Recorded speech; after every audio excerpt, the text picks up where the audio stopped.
Hello mga kabayan, kamusta kayong lahat dyan? This is Mia. Back to reality naman po tayo mga kabayan kasi kakarating ko lang kagabi, nag-vacation ako 1 month doon sa Pilipinas po mga kabayan. Gusto ko lamang pong i-share sa inyo kabayan ang aking video na gagawin ngayon ay information po para sa mga kapwa ko OFW kung ano po ang dapat na dalhin kapag tayo ay uuwi na ng Pilipinas po mga kabayan. But before that, don't forget to subscribe first. Just click the like and click the bell button para po may update kayo sa sunod ko pong video mga kabayan.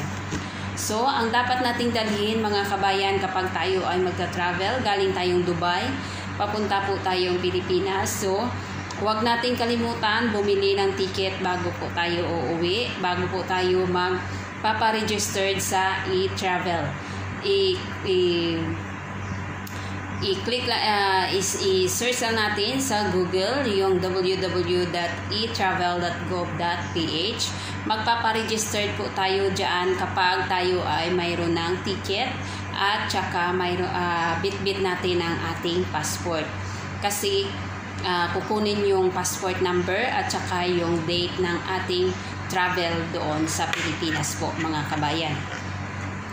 So, dapat magpaparegister tayo sa etravel.gov 72 hours or 3 days po bago po yung flight natin ay nakapagpaparegister na po tayo dito sa etravel.gov.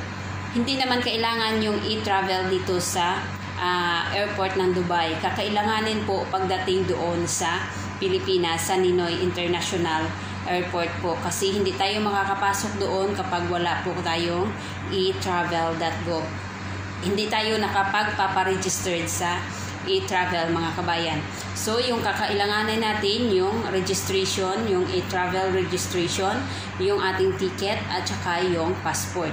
Yan lang po yung kakailanganin. So, kung tayo ay kukuha na ng ating OEC, kailangan po yung papers natin sa OEC, yung valid contract with verified. Mayroon po yung stamp na verified galing dito sa embassy. At saka mayroong sign ng ating employer at saka yung sayo. Kung kayo ay nasa Pilipinas, hindi kayo nakapagdala ng contract, okay lang na yung amo nyo ang mag-sign dito. Tapos pagdating sa Pilipinas, i-print nyo lamang po yan at saka yung pipirmahan. Tapos dalhin doon sa POAA. Tapos dalhin nyo rin ang inyong valid visa mga kabayan at saka yung company ID ng inyong employer, ID ng inyong employer o kung kayo ay nagtatrabaho sa company po mga kabayan. At saka kung mag-change employer po kayo, mag-change country po kayo mga kabayan, ay kakailanganin nyo po yun doon na papalitan kung mag-fill up na kayo ng inyong PAPSBAM o balik manggagawa. Pero kapag kayo ay mayroon ng account, mayroon na kayong registered na dati doon sa PAPSBAM, ay dapat maalala nyo po yung inyong email address na inilagay doon sa PAPSBAM at saka yung password po ninyo. Tapos let's go nyo.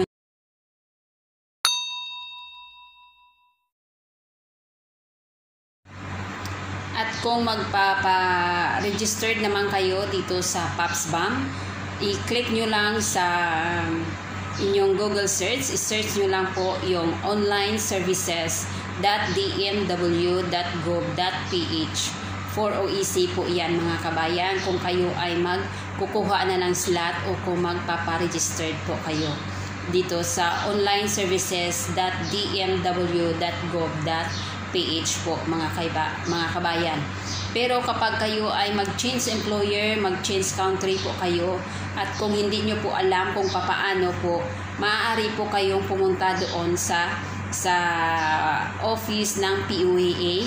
Magpapa-assist po kayo doon kasi tutulungan nila po kayo kung papaano po ang magpapa-register dito at kung mag-change employer po kayo at change country po kayo mga kabayan. Ayan po, at don't forget to subscribe my channel, Mia's TV. Mia's TV online channel po mga kabayan.